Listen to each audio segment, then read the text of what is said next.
Selamat datang di Kampus Pejuang Pendidik, Pendidik Pejuang. Universitas Veteran Bangun Nusantara merupakan institusi pendidikan tinggi yang memiliki motivasi untuk mencetak lulusan yang mandiri, unggul, profesional, berkarakter, dan memiliki nilai-nilai kejuangan.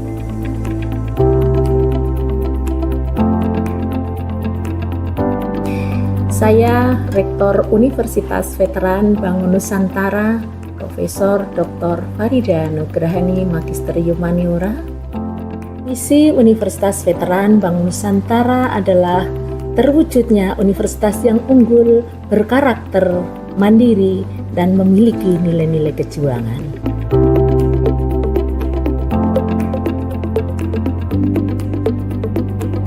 Univet bisa, Univet jaya, Univet unggul luar biasa.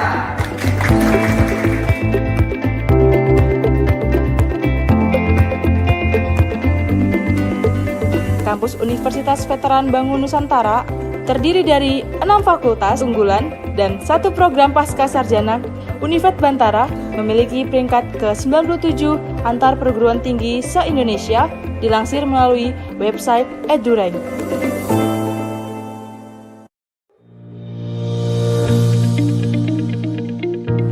Menyelenggarakan pendidikan yang berbasis pada nilai kejuangan, Univet Bantara didukung dengan kegiatan perkuliahan yang terkelola secara profesional dan difasilitasi dengan sarana dan prasarana yang representatif guna mendukung proses pembelajaran mahasiswa.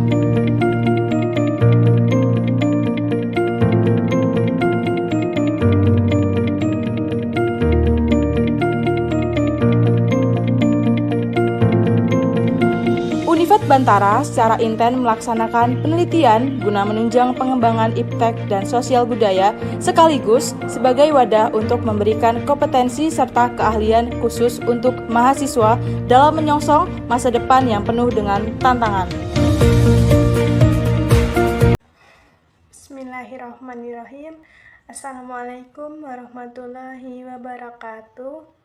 Yang terhormat kepada dosen pembimbing mata kuliah seminar pendidikan profesi guru, serta yang saya hormati Bapak Ibu penguji ujian seminar pendidikan profesi guru Universitas Veteran Bangun Nusantara Sukoharjo. Sebelumnya, izinkan saya untuk memperkenalkan diri terlebih dahulu. Perkenalkan, nama saya Arista Aprilia, NIM 242250406. Program Studi Agroteknologi Pengolahan Hasil Pertanian. Di sini saya merupakan mahasiswa PPG Prajabatan Gelombang 2 tahun 2024 Universitas Veteran Bangun Nusantara Sukoharjo. Pada kesempatan ini terdapat 5 pembahasan yang akan saya sampaikan, yaitu yang pertama, identifikasi diri, yang kedua, review pengalaman belajar, yang ketiga, pengalaman belajar bermakna, yang keempat, desain inovasi pembelajaran, dan yang kelima, rencana tindak lanjut. Pembahasan yang pertama mengenai identifikasi diri. Visi untuk pendidikan Indonesia. Visi saya yaitu saya ingin memberikan pendidikan yang baik bagi anak-anak bangsa yang sesuai dengan profil pelajar Pancasila untuk membentuk anak-anak yang berkarakter dan bermoral.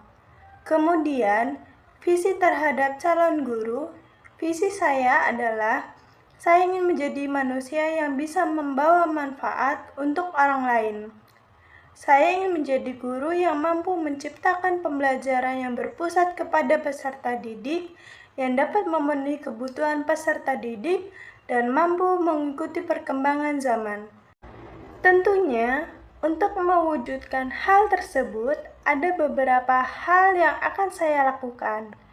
Di antaranya, yang pertama, saya akan belajar menciptakan pembelajaran yang menyenangkan.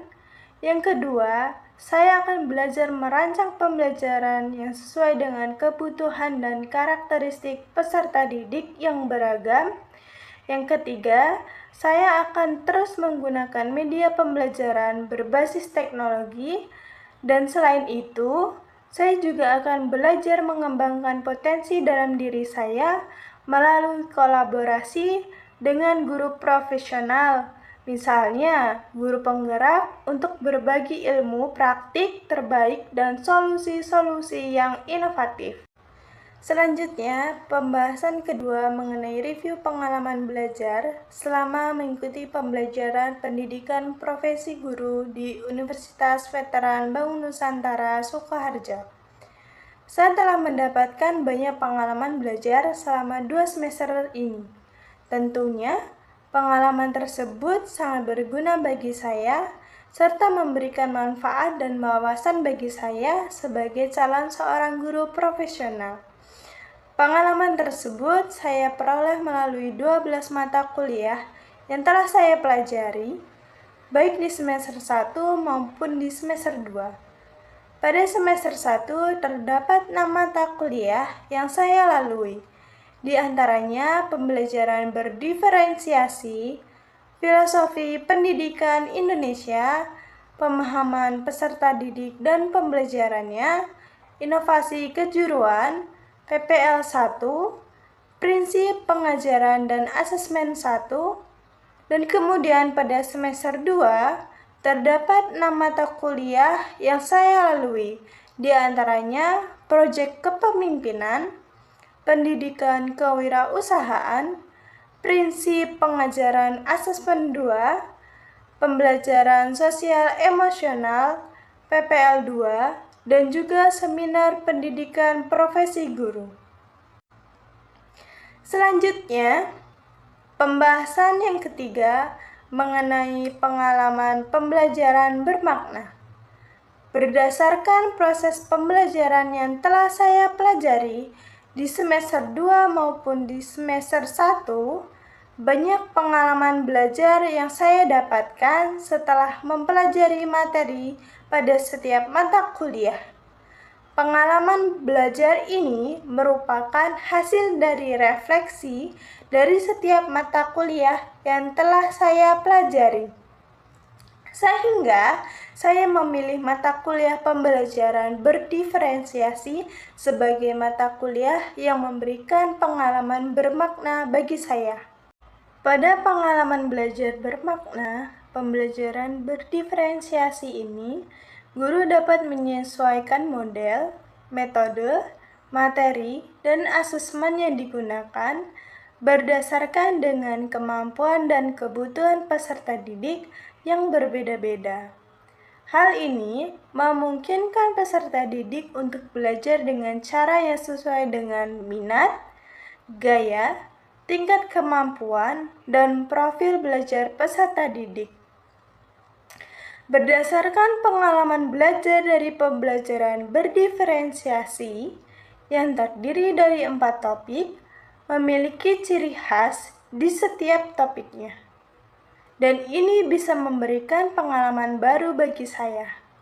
Pada topik 1, membahas mengenai teori-teori mendasar pembelajaran berdiferensiasi.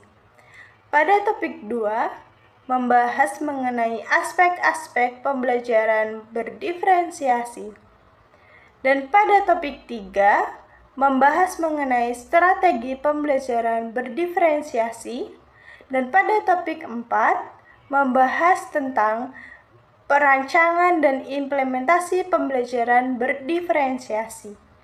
Kemudian mengevaluasi pembelajaran berdiferensiasi. Pada pembelajaran berdiferensiasi ini juga memberikan pemahaman kepada saya untuk membuat rancangan pembelajaran yang berpusat kepada peserta didik dengan menerapkan 4 aspek berdiferensiasi. Yang pertama, diferensiasi konten, di mana dalam diferensiasi ini guru dapat menyesuaikan materi ajar yang sesuai dengan tingkat pemahaman dan kebutuhan peserta didik. Diferensiasi proses, dalam diferensiasi ini, guru dapat mengubah cara peserta didik dalam belajar melalui berbagai metode. Yang ketiga, diferensiasi produk. Diferensiasi ini dapat menyesuaikan hasil akhir dari pembelajaran tugas peserta didik. Kemudian yang keempat adalah lingkungan belajar, di mana guru dapat menciptakan suasana kelas yang mendukung dan memotivasi peserta didik, serta menciptakan lingkungan belajar yang aman dan nyaman. Selanjutnya, dalam kegiatan pembelajaran berdiferensiasi ini, untuk menyusun pembelajaran berdiferensiasi yang baik, maka dari itu kita harus memperhatikan hal-hal berikut ini.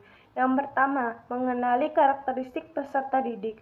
Maksudnya, seorang guru itu harus mengenali karakteristik setiap peserta didiknya, karena setiap peserta didik itu memiliki kesiapan, minat, dan gaya belajar yang berbeda-beda. Kemudian, yang kedua yaitu merancang rencana pembelajaran.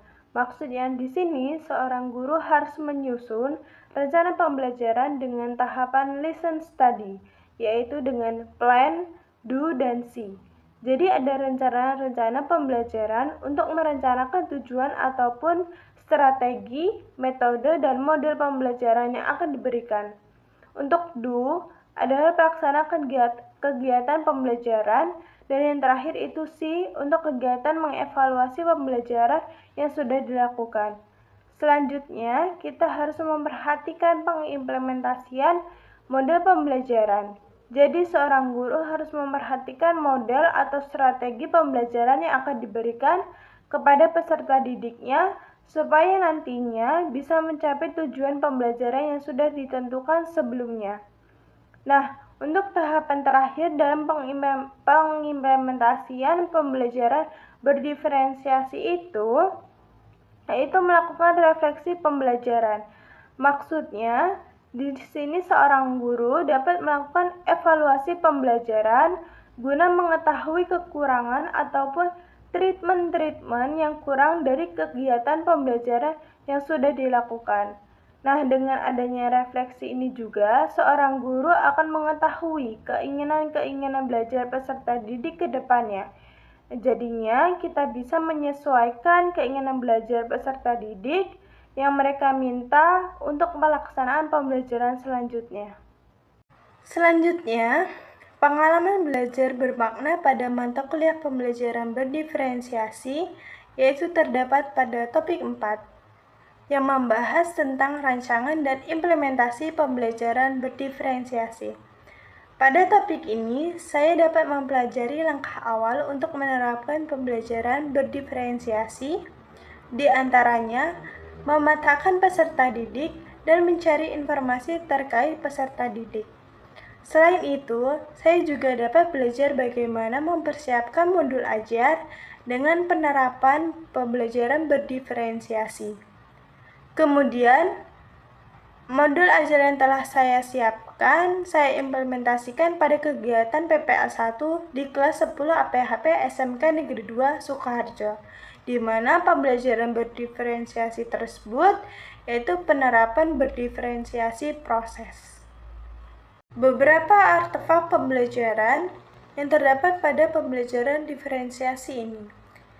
Di antaranya adalah modul ajar berdiferensiasi yang telah saya gunakan pada PPL 1. Pada artefak tersebut, saya menerapkan diferensiasi proses dan juga konten. Diferensiasi proses yang saya terapkan pada LKPD yang diberikan oleh guru kepada peserta didik, dan peserta didik diminta untuk memilih dan menganalisis satu permasalahan sesuai dengan minat peserta didik. Yang kedua, diferensiasi konten saya terapkan dengan memberikan sumber belajar yang variatif, yaitu dengan teks bacaan, PPT, dan juga melalui video pembelajaran.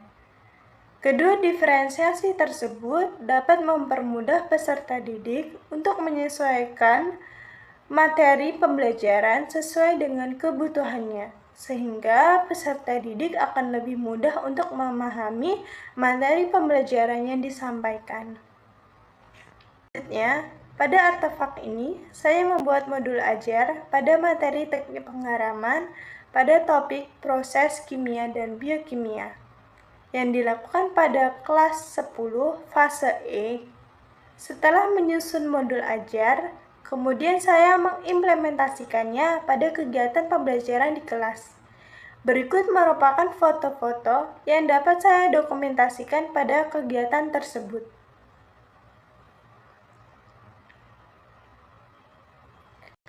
Pembelajaran bermakna setelah mempelajari topik ini yaitu pentingnya menyusun rancangan pembelajaran yang memahami kebutuhan peserta didik. Pentingnya menyusun rancangan pembelajaran yang berdiferensiasi, baik diferensiasi konten, proses, produk, dan lingkungan belajar peserta didik, sehingga tercipta pembelajaran yang dapat memerdekakan peserta didik. Oleh karena itu, sebagai guru profesional, saya akan menerapkan pembelajaran yang menyesuaikan kebutuhan peserta didik dengan mengaplikasikan teknologi digital sebagai media pembelajaran berdiferensiasi, guna meningkatkan motivasi dan minat belajar peserta didik sehingga dapat mencapai tujuan pembelajaran yang diharapkan. Dari pengalaman pembelajaran bermakna yang sudah saya paparkan sebelumnya, saya mendapatkan ide untuk mendesain sebuah inovasi pembelajaran dengan menggunakan model pembelajaran project-based learning dengan pendekatan berdiferensiasi.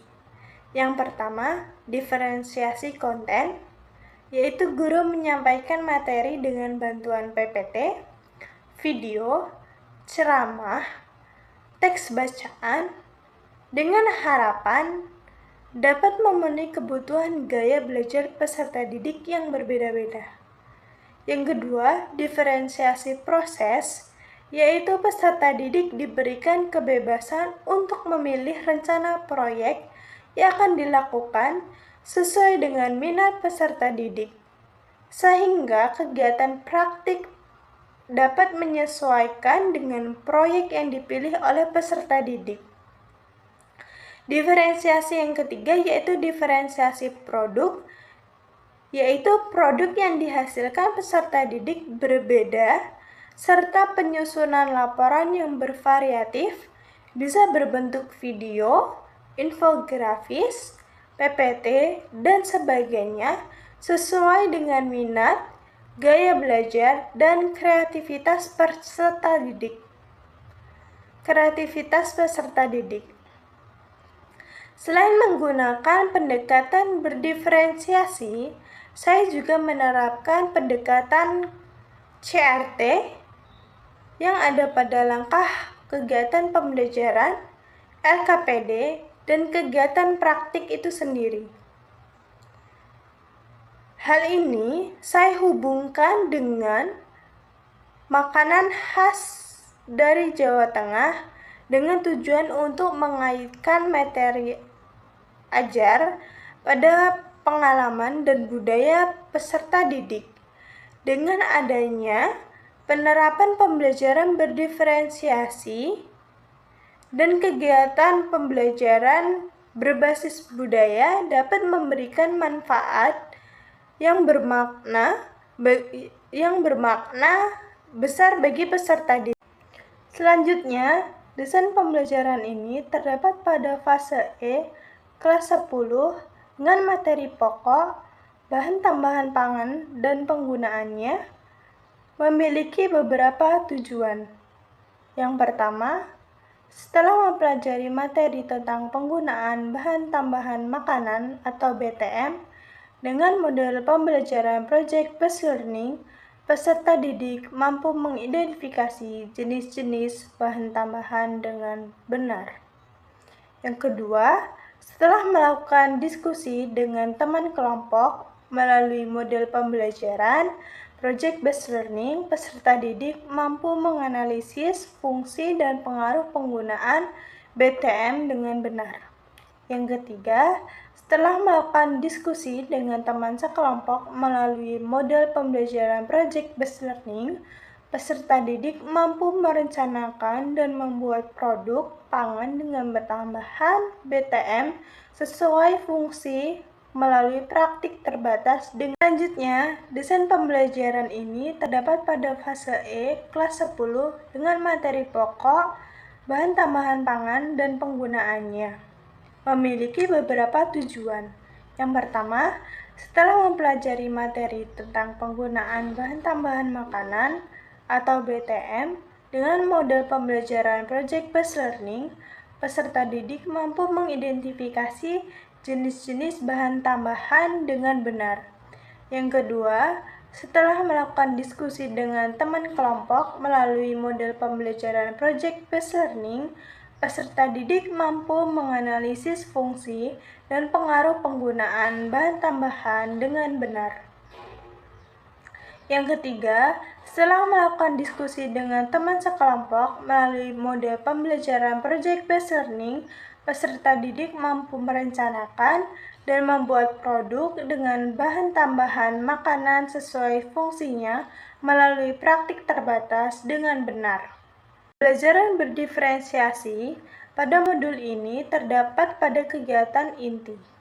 Yang pertama, diferensiasi konten dengan adanya tampilan sebuah video pembuatan puding. Kemudian guru memberikan penyampaian materi melalui metode ceramah dan menampilkan PPT, serta menyediakan link teks bacaan untuk peserta didik lebih mudah memahami materi yang disampaikan. Kemudian, pada diferensiasi proses, peserta didik diberi kesempatan untuk memilih proyek yang akan dikerjakan sesuai dengan kemampuan dan kebutuhan peserta didik. Kegiatan ini dilakukan untuk meningkatkan keaktifan peserta didik dan meningkatkan minat belajar peserta didik itu sendiri. Kemudian, pada diferensiasi produk, dihasilkan produk yang berbeda, kemudian dituangkan dalam laporan yang berbeda-beda dan bervariatif. Hal ini tentunya untuk memungkinkan mereka dapat mengekspresikan pemahaman mereka sesuai dengan gaya belajarnya. Selanjutnya, perangkat pembelajaran yang saya gunakan yaitu kotak refleksi, LKPD, PPT, bahan ajar, Quizzes, dan Google Form. Sedangkan asesmen yang saya gunakan yaitu asesmen diagnostik dan asesmen formatif. Selanjutnya, berikut adalah artefak LKPD yang saya gunakan dalam implementasi pendekatan berdiferensiasi dan CRT terkait dengan budaya di Jawa Tengah, dan juga lampiran kegiatan pembelajaran yang telah saya lakukan.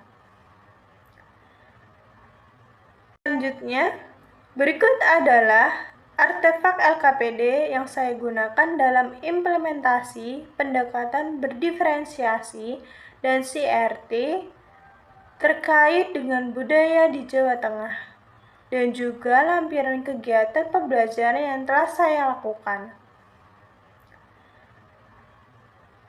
Baik, selanjutnya merupakan artefak dari kegiatan pembelajaran dengan menggunakan salah satu teknologi digital dalam pembelajaran inovasi saya, yaitu Quizzes, yang saya gunakan untuk mengetahui evaluasi pembelajaran melalui kuis, dan kuis ini dapat meningkatkan minat belajar peserta didik.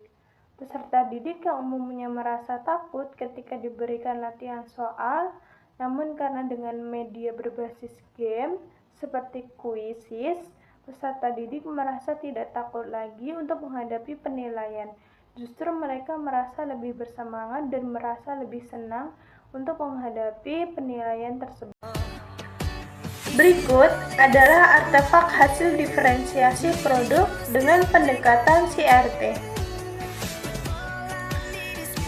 Produk yang dihasilkan yaitu getuk dan juga bakso, serta laporan yang dihasilkan bervariasi.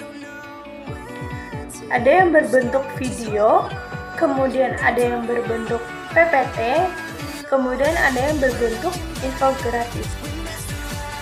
Berikut adalah artefak hasil diferensiasi produk dengan pendekatan CRT. Produk yang dihasilkan yaitu getuk dan juga bakso, serta laporan yang dihasilkan bervariasi. ada yang berbentuk video, kemudian ada yang berbentuk PPT, kemudian ada yang berbentuk infografis. Berikut adalah artefak hasil diferensiasi produk dengan pendekatan CRT. Produk yang dihasilkan yaitu getuk dan juga bakso, serta laporan yang dihasilkan bervariasi. Selanjutnya, dari desain inovasi pembelajaran yang sudah saya terapkan, saya menyadari bahwa untuk menjadi seorang guru profesional harus mampu memfasilitasi perbedaan karakteristik setiap peserta didik. Selain itu, saya juga harus memperhatikan aspek sosial emosional peserta didik dengan memahami dan mengelola emosi peserta didik, serta membangun hubungan yang sehat. Saya dapat menciptakan lingkungan belajar yang mendukung, nyaman, aman, serta bermakna bagi peserta didik. Kemudian, saya sebagai seorang guru harus mampu merencanakan rencana tindak lanjut yang dapat saya terapkan setelah saya menyelesaikan studi pendidikan profesi guru ini. Yang pertama yaitu, pada rencana pembelajaran selanjutnya, dapat dilakukan presentasi dari masing-masing kelompok untuk mempresentasikan hasil produk mereka dan melakukan diskusi kelas tentang hasil praktik yang mereka peroleh. Hal ini bertujuan untuk mendorong evaluasi diri dan penilaian antar teman. Yang kedua, rencana pembelajaran selanjutnya dapat dilakukan penambahan waktu untuk memaksimalkan kualitas produk yang dihasilkan. Hal ini bertujuan untuk memperbaiki resep dan teknik pembuatan produk. Yang ketiga, pada rencana pembelajaran selanjutnya dapat dilakukan penambahan waktu untuk membimbing analisis perhitungan biaya produksi serta potensi keuntungan dan pemasaran produk. Hal ini bertujuan untuk melatih jiwa kewirausahaan peserta didik. Dan yang keempat, pada pembelajaran selanjutnya dapat digunakan media pembelajaran lainnya seperti word wall untuk menarik motivasi dan minat belajar peserta didik agar pembelajaran juga terlihat lebih menarik. Selanjutnya adalah manfaat adanya artefak ini. Yang pertama yaitu untuk guru dan yang kedua untuk peserta didik. Poin yang pertama yaitu manfaat untuk guru. Dengan adanya artefak-artefak ini, saya dapat menjadikan refleksi dalam kegiatan pembelajaran, sehingga refleksi ini dapat meningkatkan kegiatan pembelajaran dan kualitas pembelajaran ke depannya. Kemudian, manfaat untuk peserta didik sendiri, artefak ini dapat memberikan pembelajaran yang bermakna dan menarik pada seorang peserta didik sehingga mereka itu merasa dihargai dan mereka merasa dibimbing dengan baik karena pembelajaran itu disesuaikan dengan kebutuhan mereka. Baik, mungkin itu saja yang dapat saya sampaikan terkait seminar pendidikan profesi guru. Sebelumnya saya mohon maaf apabila terdapat kesalahan kata dan atas perhatiannya saya ucapkan terima kasih. Saya akhiri, wassalamualaikum warahmatullahi wabarakatuh.